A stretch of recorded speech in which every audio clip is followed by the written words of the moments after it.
Coleman was an American jazz saxophonist, trumpeter, violinist, and composer. His jazz career started in the 40s. In 1959, he released an album called The Shape of Jazz to Come, which is considered a pioneer in the free jazz genre and avant-garde jazz. It's widely seen as being a pivotal album. In 1960, he released an album called Free Jazz, and that gave the genre its name. However, he always disliked the name of free jazz because he always claimed that the stuff that he did wasn't totally free and that it did have some structure to it. Some of his music has been described as being angular, particularly melodies. I have no idea what that means. In the 1970s, he embraced electric instruments and a genre of music called harmonic funk, which he created. He had a band called Prime Time.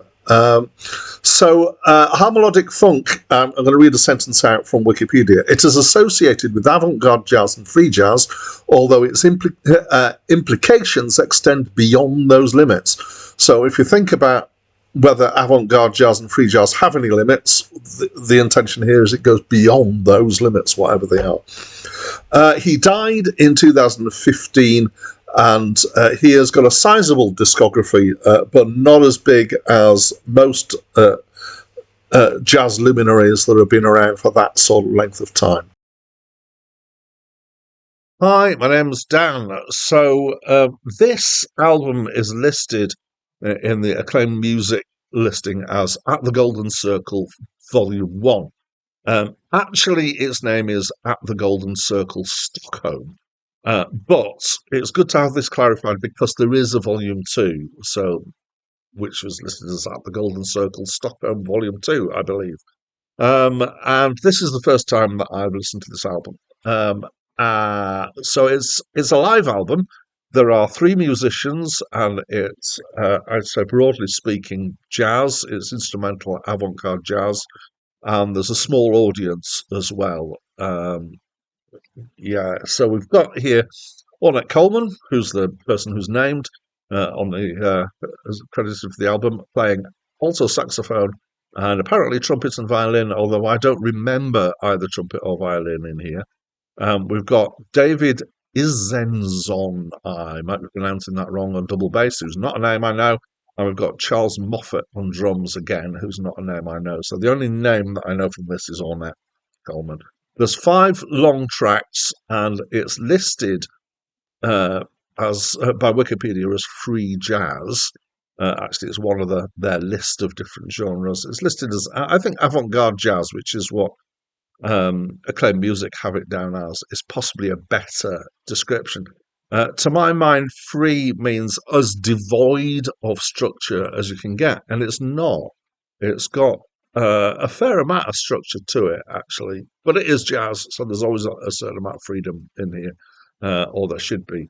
So sometimes, to me, it sounds like there's an unheard structure, so it's maybe a set of chords that's in their heads, but I mean, obviously, from the drummer, you don't get a set of chords. From the bass, he's very much playing around, and he doesn't kind of imply the set of chords very much.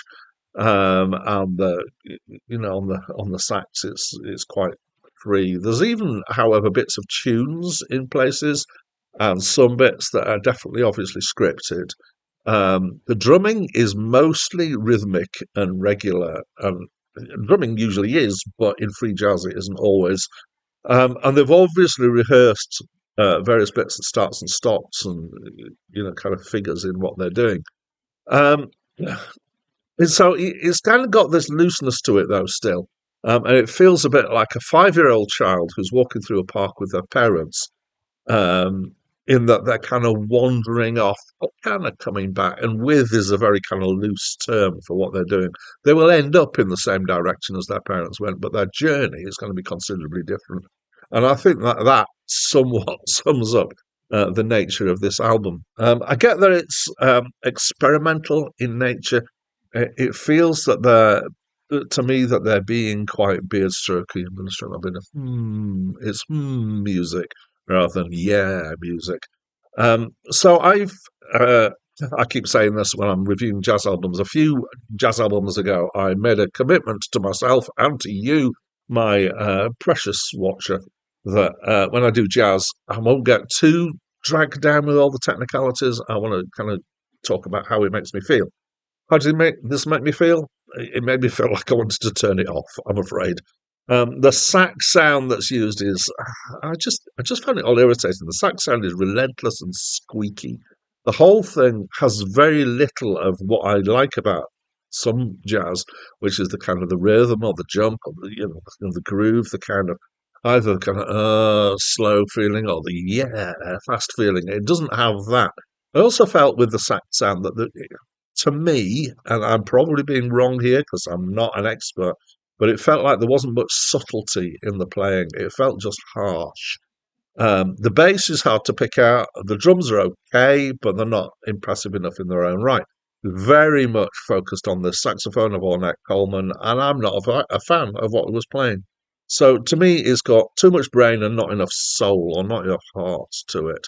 So I was distinctly meh, not that bothered, and actually would quite like to turn it off. So that's what I think. So please feel free to disagree with me or tell me what you think of this album. Please leave me a comment and contribute to the discourse of academic, whatever, or just say what you feel. The next review I'm going to do on this channel is of Ariel by Kate Bush, but that's it from me for now.